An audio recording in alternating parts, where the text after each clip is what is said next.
Hello, ladies and gents, A-level students.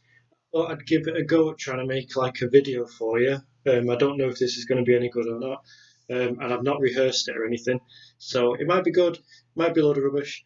I'm basically going to try and do it relating to this sheet that you should already have, or if not, it's in the PowerPoint that's been emailed to you.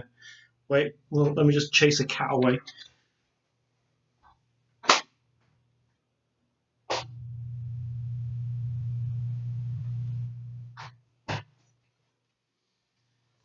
Sorry about that. The tortoise is outside, so the cats are trying to go around the garden. Anyway, so you should have one of those, or it's on an A3 grid or an A4 grid on PowerPoint, so you can print it off, or you can type it in the PowerPoint and then print off the whole sheet once you've typed it all up yourself.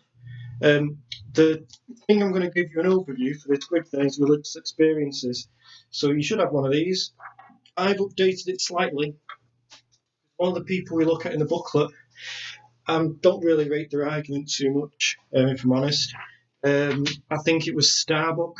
He basically talks about how people are more likely to convert when they're teenagers or in their early 20s because they're going through, I don't know, like a little crisis of identity in their life.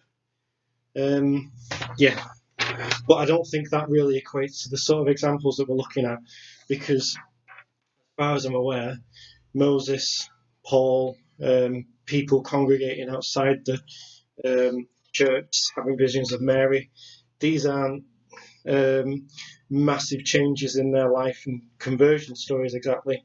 That are just people at high school wanting to become a different religion. So, yeah, I got rid of Starbuck for this poster, and I've added William Lane Craig. You should have William Lane Craig there, and then Swinburne's here, and then I've moved Ramachandran over here.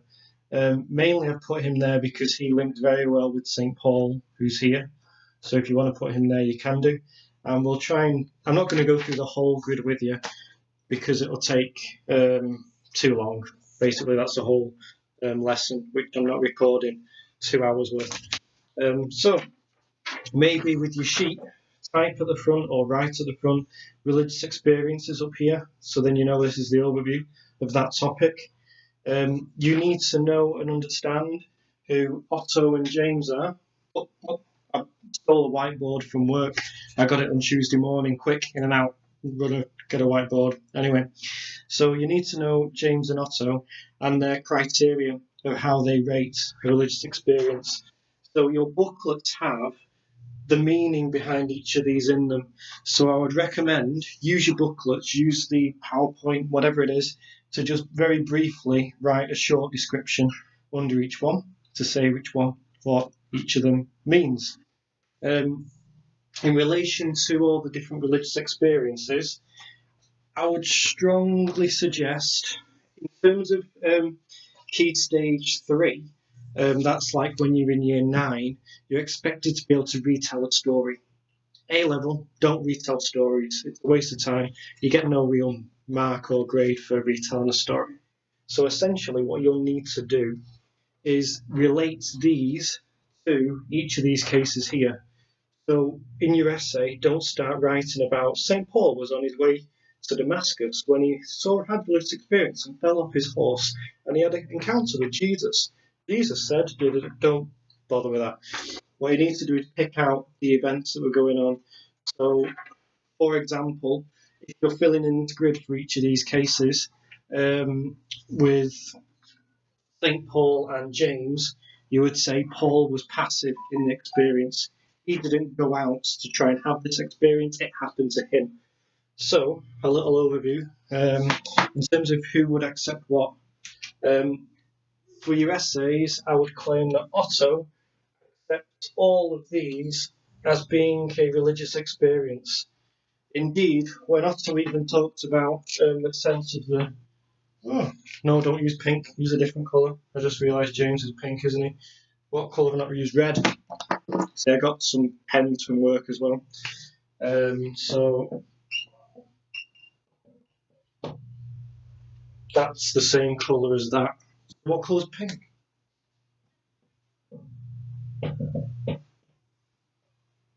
There's virtually no difference between red and pink, although red might be a bit clearer to see. Never mind.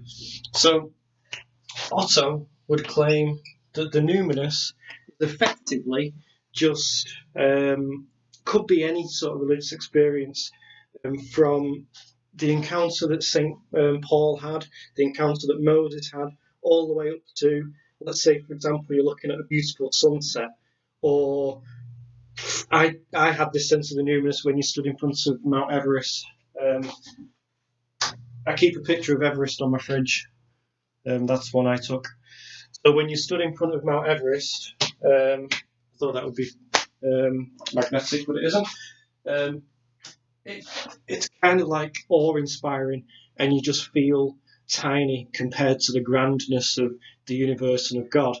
Now, Otto would claim all of those are one experience, but personally, although I would consider them all to be religious experiences as such, I think there's a very, very huge difference between the experience Moses had and me stood in front of Mount Everest going, "Ooh, isn't it amazing? Isn't it pretty?"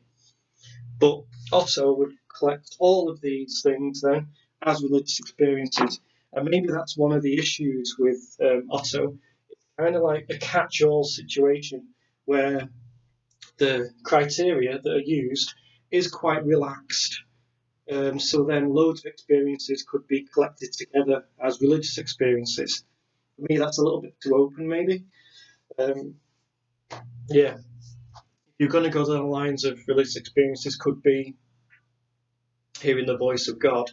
You might have someone like serial killers who claim they have voices of God. So you need more to the criteria than just tick a box and let them in. In terms of James, you need to remember for James, he doesn't allow for corporate experiences. So it's already on the sheets that you've got here. I typed in those already. So you don't have corporate experiences that are allowed under James. But you'll need to pick out for these experiences whether James would accept them or not. So Pentecost, Toronto Blessing, and Mary's Vision in Egypt, James would say no, because they're a group of people who would claim mass hysteria. Christians would have a huge problem with that because of Pentecost. You need to look up Pentecost and find out about it. There's videos you can watch online if you don't want to read the actual account itself in the Bible. You can get online Bibles easy enough if you don't want to have it at home as well. But read that experience. But because it's a corporate experience, James wouldn't allow it. So Christians would have issues with that one. Moses and Paul, I think James would accept as being religious experiences because they fit his criteria. Both of them are passive. They struggle to explain what was going on. Other people have to recount the stories for them, maybe. They are passed on and given some sort of knowledge. Moses knows that he has to save the Hebrews, whereas Paul needs to go out and preach about Christ. And then they tend to appear to last for a short amount of time. I think James would reject Teresa, though. We've chatted in class about what her experiences might be. And also, she doesn't appear to be unmediated with her experiences. She is preparing herself through this journey to end up becoming in a relationship with God and happy and ecstatic about the experience she's having. Yeah, okay.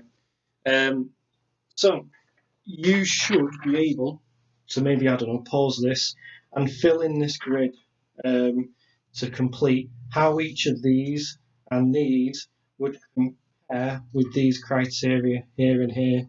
If you're struggling, maybe ask your peers in your class or email me and I'll try and help a little bit, but I'm not just going to give you all the answers. Give it a go yourself. The grid at the bottom here then, we have two individuals to begin with. We have Swinburne, Principle of Credulity and Testimony. They're in the booklet. They're dead easy and straightforward to know, really. Credulity is just basically if something seems to be the way that it is, then accept it. It seems probably a credible story to tell in terms of what you've experienced. And the principle of testimony is if it's someone who you trust, who isn't under drugs or anything like that, then trust them. Don't just cast them off as being nutcases. So Swinburne can be used to support maybe Otto or James in an essay in terms of their agreeing that someone has had a religious experience. The other person I've added here, Lane Craig, have a little watch of the video that's attached in the PowerPoint. He is basically arguing that within the world of science and philosophy and psychology and all these different areas, we tend to go off our senses. We trust our senses. It's the basis of scientific discovery and understanding. If someone has a religious experience and they are using their senses to contact God, they know it's not a regular occurrence or a normal thing that's happening, but they know that they have had that experience of God, then why not trust them? Effectively, it's just a little bit, it's kind of like Swinburne's argument, but it's just that added edge of you're using your senses to discover, or God is relating himself to you. You're in a relationship with God when you have that experience. Just trust it. Other people won't believe it, and fair enough, but for you, that's all that matters. So that's Lane Craig. So they can be used in your analysis for your essays, for your paragraphs, to support James or Otto. So maybe underneath Swinburne and Lane Craig, put like a little bracket and say supporting religious experiences there. In the exam specification, you need to know about. Have I used purple? I've used purple. Green. Have I used green? I've not used green. So you need to know about. Right here.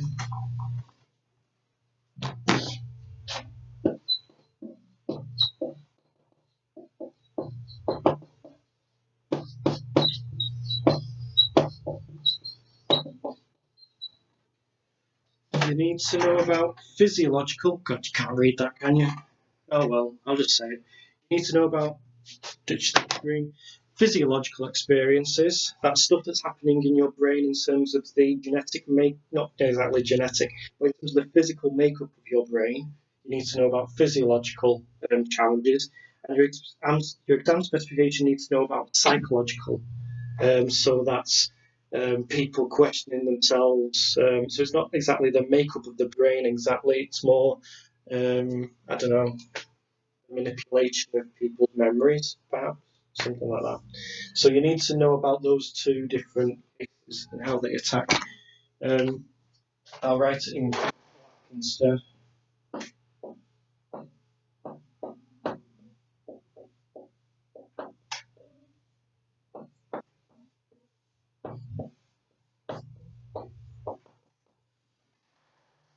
Is that clearer? Yeah, that's a bit better.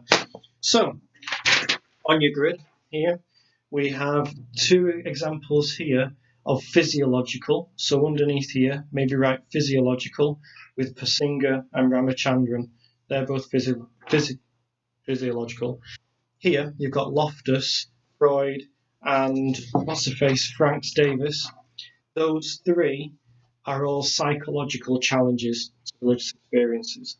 So we've got two analysis scholars to support, we have two physiological to reject, and we have three psychological to reject.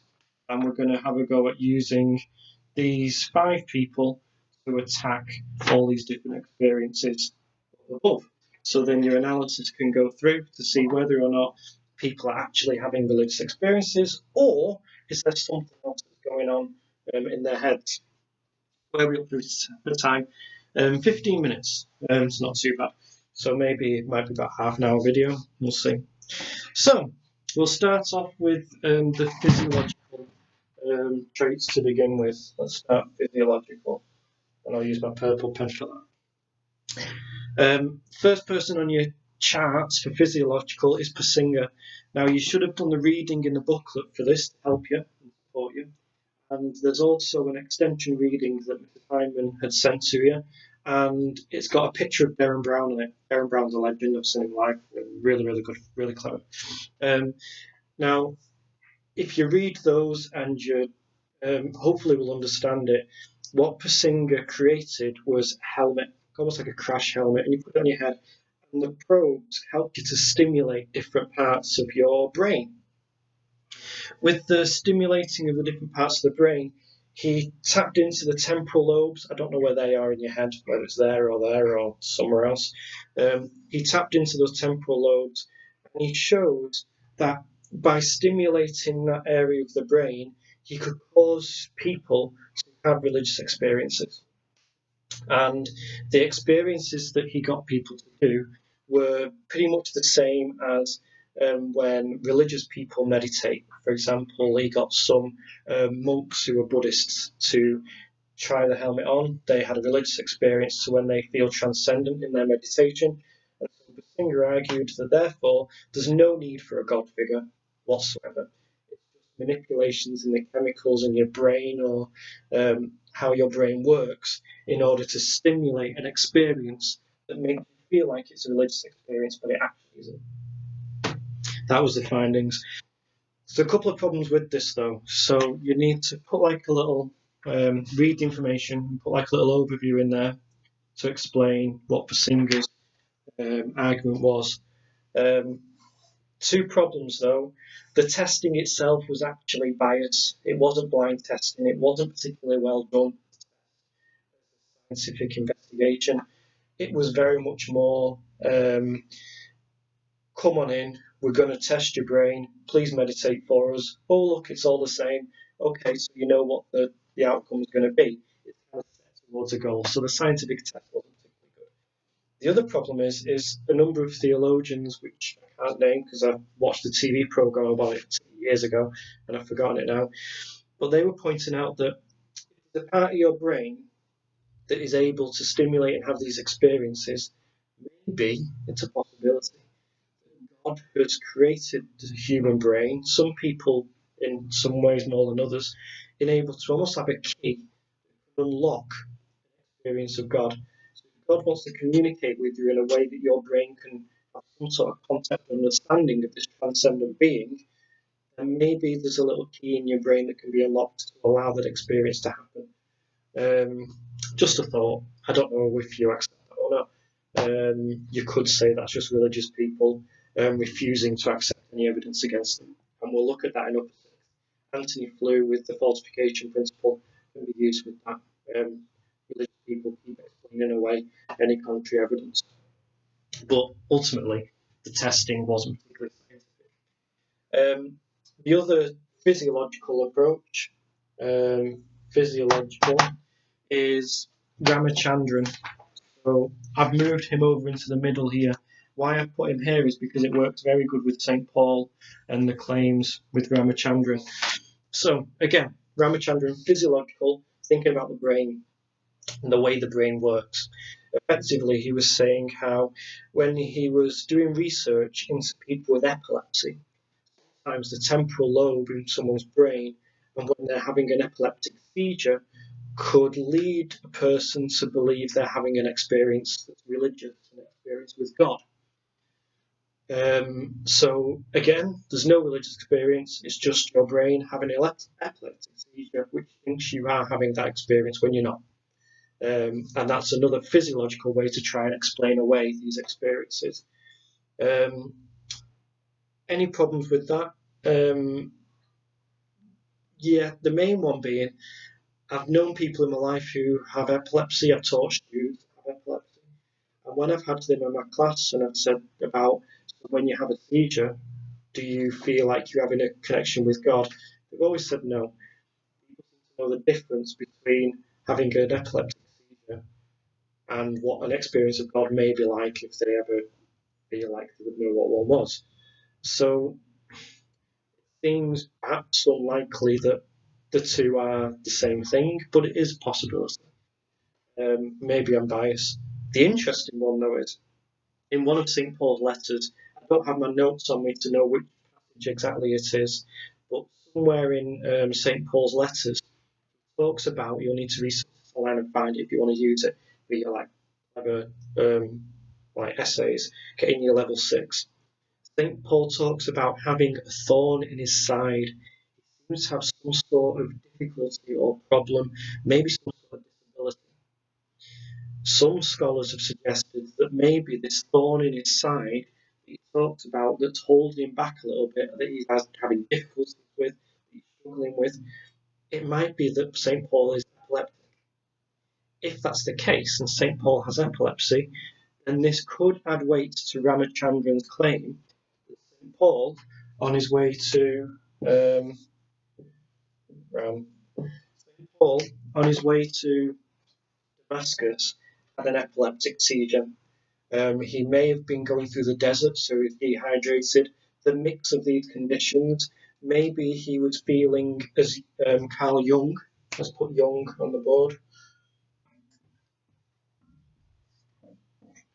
Carl Jung was a good psychologist, and maybe Jung and Ramachandran's work together could explain Paul's experience.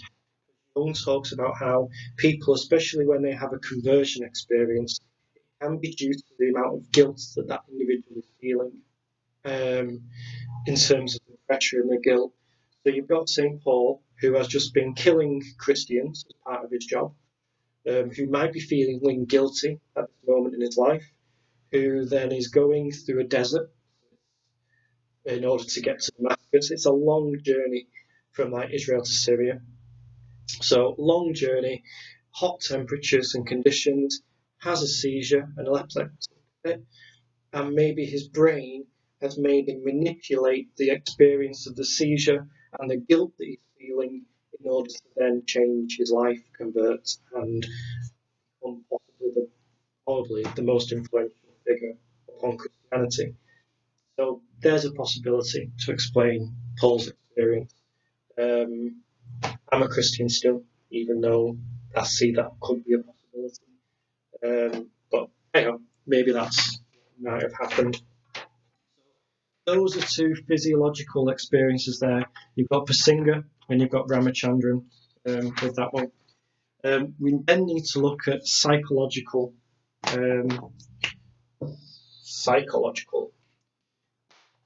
reasons as to why these religious experiences happen. I should maybe say, sorry, the physiological one. You might be able to explain Paul's situation with that physiological case.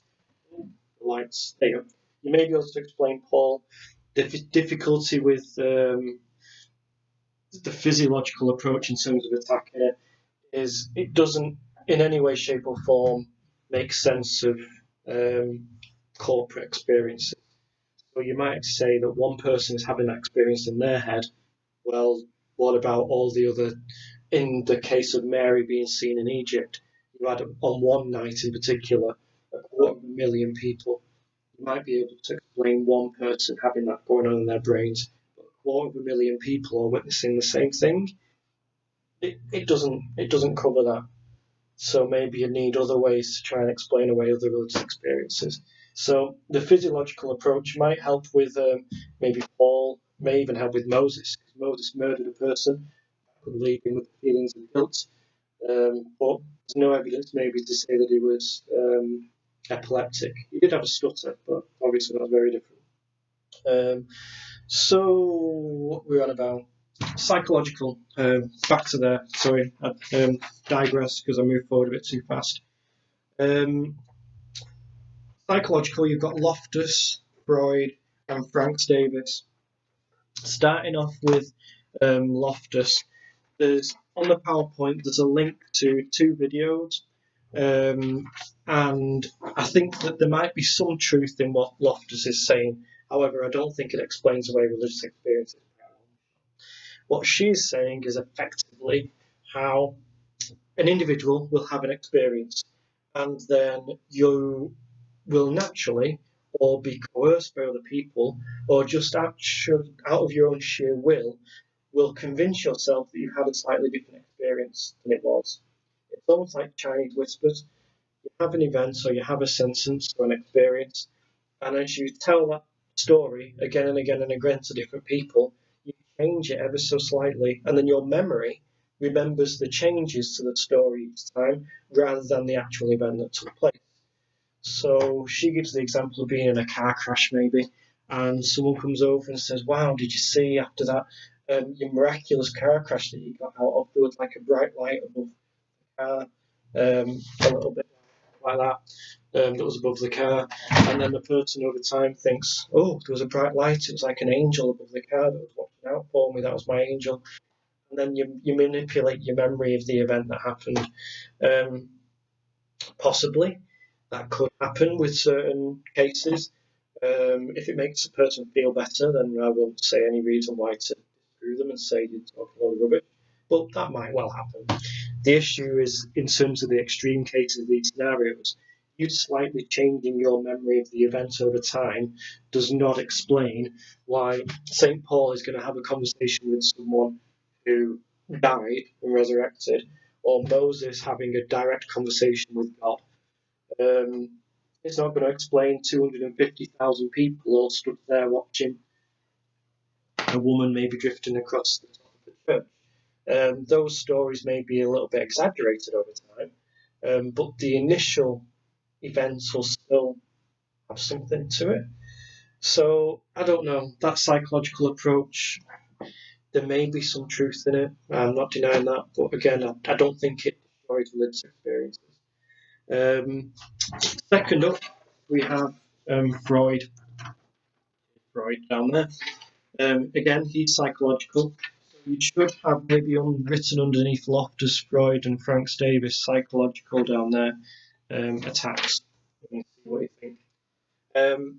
Freud basically was the father of psychology. We're going to come back to him on two other occasions through this course in the theology aspect of the A level, and also in the ethics aspect of the A level. As the father of psychology, he was quite a bit of a genius, but unfortunately, a lot of his work has kind of been debunked now. He'd set up psychology, and other people have then manipulated and improved on his work a lot since then. Freud did a lot of work with mental patients in hospitals, people suffering of all different sorts of traumas and difficulties and anxieties. And he noticed that in some of his mental hospitals, there were people that would do the same things over and over again, repetitive stuff.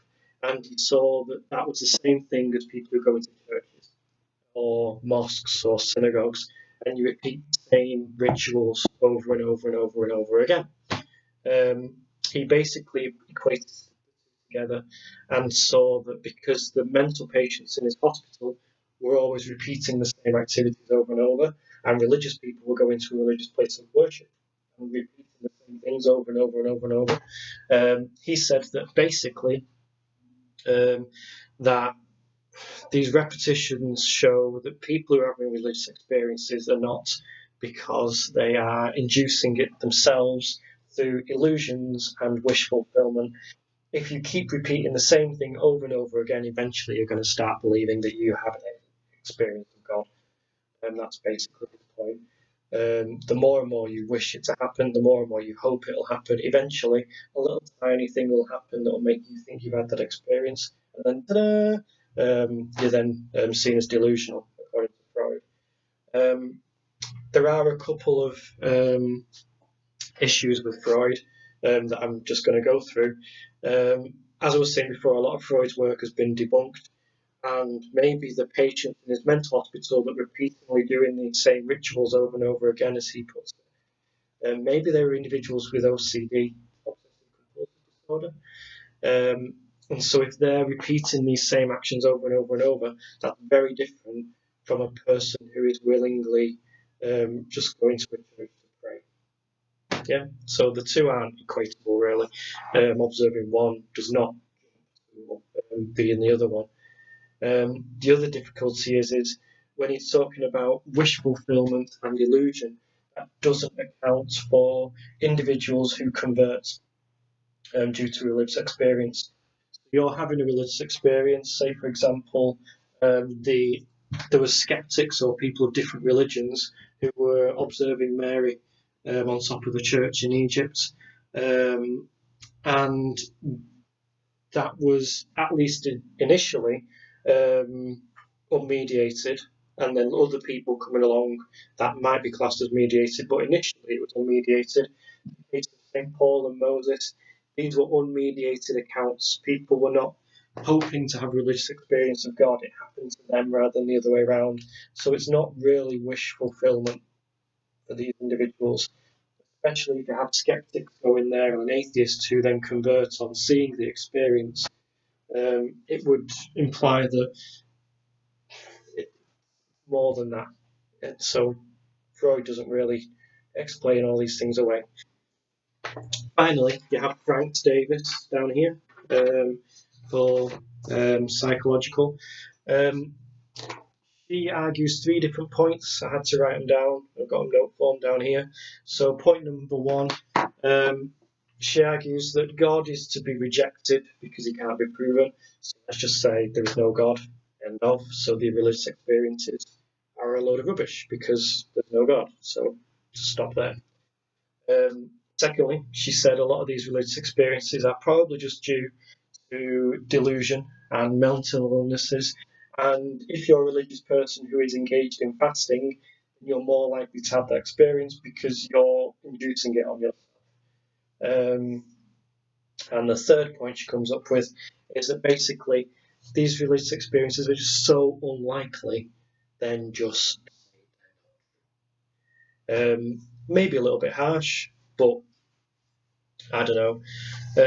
My problem is with her, she's just casting everything off too quickly, and just saying that it's all a load of rubbish without actually engaging with any of the specifics of the testimonies, where other physiological and psychological approaches tries to do. It's just, I don't know, showing ignorance towards these things rather than trying to explain them. Maybe put it that way. The existence of God has not been proven, so it is possible. You have billions of people worldwide who believe in a God, and so if that's the case, that so many people believe in a God figure, and we've not disproven a God, then if there was a God, then surely he would, if he was loving, want to engage with some of his creation in some way. So it is possible. I'm not saying that it happens. I'm just saying that it is possible.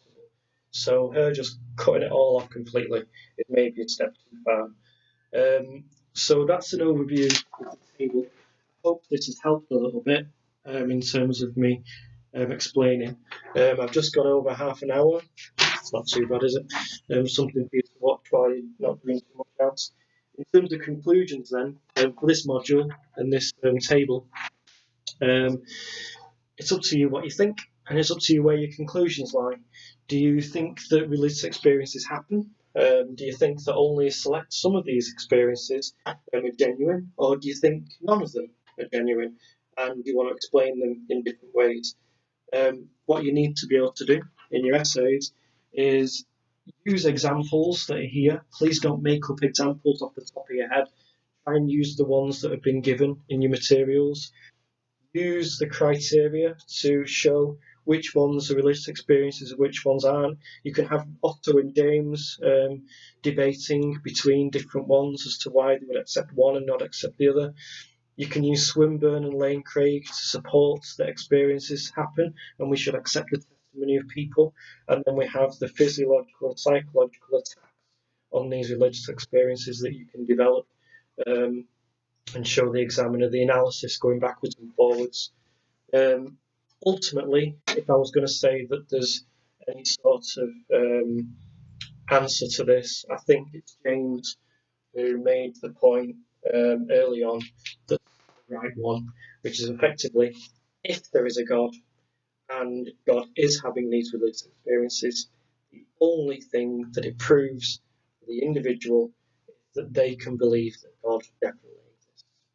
For anyone else, it's not proof for them because they still have to have that demonstrated. A little bit like Kant and his 100 Thalers, we haven't demonstrated God for the general mass public. All we have done is shown for the individual, if you believe in God because you've had this experience, then that's great for you, but it doesn't do anything for anyone else. There you go. I might do a couple more of these videos. I'll see how this one goes. If it's not helped you in any way, I'm sorry. I've just tried my best to help. Yeah, I'll try and find a way to upload it. Take care of yourselves. Keep safe. All the best. Bye bye.